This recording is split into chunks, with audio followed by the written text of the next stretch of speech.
اعوذ باللہ من الشیطان الرجیم بسم اللہ الرحمن الرحیم مولاي صلی وسلم دائما ابدا علی حبیبک خیر الخلق کلہم۔ درس صحیح بخاری کی آج ہماری 11ویں قسط ہے کتاب الصلاۃ کے حدیث پاک۔ رأیت سالم ابن عبد اللہ یتحری اماکن من الطریق فیصلی فیہا۔ موسیٰ بن عقبہ نے کہا کہ میں نے سالم بن عبداللہ کو دیکھا کہ وہ حرمین مکہ اور مدینہ کے راستوں میں کچھ جگہوں کو ڈھونڈتے تھے، وہاں نماز پڑھا کرتے تھے، اور پھر وہ فرمایا کرتے تھے حضرت سالم بن عبداللہ۔ حضرت سالم کون ہے؟ حضرت عمر فاروق رضی اللہ تعالیٰ عنہ کے پوتے ہیں حضرت سالم بن عبداللہ بن عمر۔ وہ فرماتے ہیں وَيُحَدِّثُ أَنَّ أَبَاهُ كَانَ يُصَلِّي فِيهَا، اور یہ وہ بیان کرتے تھے کہ ان کے والد بھی ان جگہوں پر نمازیں پڑھا کرتے تھے۔ اب باپ بھی ایسے کرتا تھا، مکہ اور مدینہ کے راستوں میں نمازیں پڑھتا تھا بعض مقامات پر، اور بیٹے نے بھی ایسے کیا۔ اب بیٹے نے وجہ بتائی کہ میں اور میرا باپ، حضرت سالم رضی اللہ تعالیٰ عنہ کہہ رہے میں اور میرا باپ حضرت عبداللہ رضی اللہ تعالیٰ عنہ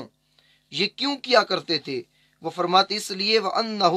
رَأَى النَّبِيَّ صلی اللہ تعالیٰ علیہ وسلم يُصَلِّي فِي تِلْكَ الْأَمْكِنَةِ، ہم اس لیے ان جگہوں پر نماز پڑھتے ہیں کہ ان جگہوں پر میرے آقا علیہ السلام نے نمازیں پڑھی تھیں۔ یہاں آقا علیہ السلام کو ان ٹکڑوں سے نسبت ہے، اس جگہ کو میرے آقا کے وجود سے نسبت ہے، انہی مقامات پر میرے آقا علیہ السلام نمازیں پڑھتے تھے، تو اس لیے ہم بھی اس جگہ پر نمازیں بطور برکت پڑھتے ہیں۔ اگلی حدیث پاک وہ بھی کتاب الصلاۃ کی حدیث پاک۔ ان عبداللہ ابن عمر اخبرہ ان رسول اللہ صلی اللہ علیہ وسلم کان ینزل بذی الحلیفہ حین یعتمر وفی حجته حین حج تحت سمرات فی موضع المسجد الذی بذی الحلیفہ وکان اذا رجع من غزوة وکان من تلک الطریق او حج او عمرۃ حبط بطن واد فاذا ظهر من بطن واد اناخ بالبطحاء التي على شفير الوادي الشرقية فعرس ثم حتى يصبح ليس عند المسجد الذي بحجارة ولا على الأكمنة التي عليها المسجد۔ حضرت عبداللہ ابن عمر رضی اللہ تعالی عنہما نے خبر دی کہ رسول اللہ صلی اللہ علیہ وسلم جب عمرے کے لیے جاتے اور جب حج کیا تھا نبی علیہ الصلوۃ والسلام نے، تو حج کے لیے جاتے ہوئے اس بابول کے درخت کے نیچے قیام میرے آقا نے فرمایا تھا۔ اب سنتے ہیں تشریح، آخر میں ان احادیث کی کروں گا، پہلے میں نے چاہا کہ احادیث مبارکہ کا ترجمہ اور عربی عبارت پڑھ کر آپ کو سناؤ۔ جو مسجد ذی الحلیفہ کی جگہ ہے، اور جب کسی غزوے سے لوٹتے نبی علیہ الصلوۃ والسلام تو راستہ یہی ہوتا، یا حج یا عمرے سے واپس ہوتے تو وادی عقیق کے اندر اترتے نبی علیہ الصلوۃ والسلام، اور جب وادی کے نشیب سے اوپر آ جاتے تو وادی کے مشرق کنارے بطا میں اونٹنی بٹھاتے اور پچھلی رات کو اتر کر وہیں صبح کرتے۔ اس مسجد کے پاس نہیں جو پتھر کی بنی ہوئی ہے، نہ ٹیلے والی مسجد کے پاس، وہاں ایک گہرا نالا تھا، عبداللہ وہاں نماز پڑھتے، یصلی عبداللہ عندہ فی بطنہ، وہاں نماز پڑھتے، اس کے نشیب میں بہت سے ٹیلے تھے، جہاں حضرت عبداللہ نماز پڑھتے وہاں بہت سے اس کے نشیب میں ٹیلے تھے۔ کانا رسول اللہ صلی اللہ علیہ وسلم ثم یصلی فدحا فیہ السیل، رسول اللہ صلی اللہ علیہ وسلم وہاں نماز پڑھا کرتے تھے۔ اب دیکھیں حضرت عبداللہ ابن عمر رضی اللہ تعالی عنہ کا عقیدہ اور محبت اور نبی علیہ الصلوۃ والسلام سے لگاؤ، عشقی اور محبت کا لگاؤ دیکھیں کہ نبی علیہ الصلوۃ والسلام غزوے کے لیے جو راستہ چنتے تھے، حج اور عمرے کے لیے نبی علیہ الصلوۃ والسلام نے جو راستے چنے،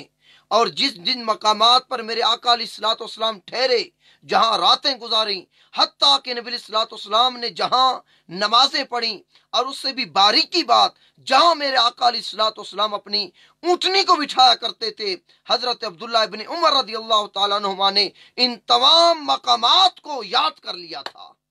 اور نبی علیہ الصلوۃ والسلام کے وصال کے بعد ان مقامات پر جا کر بطور تبرک جیسے میرے آقا علیہ الصلوۃ والسلام کیا کرتے تھے، ویسے حضرت عبداللہ ابن عمر ان مقامات پر وہ عمل دہرایا کرتے تھے۔ جہاں میرے آقا اونٹنی بٹھاتے، حضرت عبداللہ ابن عمر وہاں جا کر اونٹنی بٹھایا کرتے تھے۔ جہاں میرے آقا علیہ الصلوۃ والسلام رات کا قیام کرتے، آپ وہیں جا کر رات کا قیام کرتے، اور جہاں میرے آقا علیہ الصلوۃ والسلام نے انہی راستوں پر آقا علیہ الصلوۃ والسلام نے نمازیں پڑھی، حضرت عبداللہ ابن عمر اسی مقامات پر جا کر نمازیں پڑھا کرتے تھے۔ تیسری حدیث پاک کتاب الصلاۃ صحیح بخاری کی، وَأَنَّ عبد الله بن عمر حدثه أن النبي صلى الله عليه وسلم صلى حيث المسجد الصغير الذي دون مسجد الذي بشرف الرحاء، وقد كان عبد الله يعلم المكان الذي كان صلى فيه النبي صلى الله عليه وسلم، يقول ثم عن يمينك حين تقوم في المسجد تصلي، وذلك المسجد على حافة الطريق يمنى وأنت ذاهب إلى مكة، بينه وبين المسجد أكبر رمية بحجر أو نحو ذلك۔ حضرت عبداللہ ابن عمر کی حوالے سے تیسری حدیث پاک جو امام بخاری نے روایت کی، حضرت عبداللہ ابن عمر رضی اللہ تعالیٰ عنہ نے نافع سے یہ بیان کیا، حضرت نافع سے یہ بیان کیا کہ رسول اللہ صلی اللہ علیہ وسلم نے روحہ کے ٹیلے والی مسجد کے قریب جو چھوٹی مسجد میں نماز پڑھی، اور عبداللہ اس جگہ کے نشانات بتاتے تھے۔ سبحان اللہ، صحابہ کا وہ عشق، صحابہ کی وہ محبت، آقا علیہ الصلوۃ والسلام سے وہ تعلق کہ صحابہ کرام نے ان مقامات کو بھی یاد کر رکھا تھا۔ جہاں حضور نبی اکرم صلی اللہ علیہ وسلم نماز پڑھتے تھے، فرماتے تھے یہاں تیری دینی جانب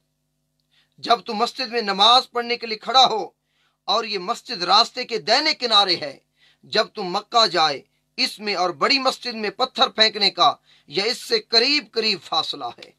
سبحان اللہ، ان مقامات کو صحابہ کرام نے اس طرح زبانی ازبر یاد کیا ہوا تھا، جہاں آپ کے میرے آقا علیہ الصلوۃ والسلام کچھ دیر ٹھہر کر اللہ کی عبادت کیا کرتے تھے۔ اور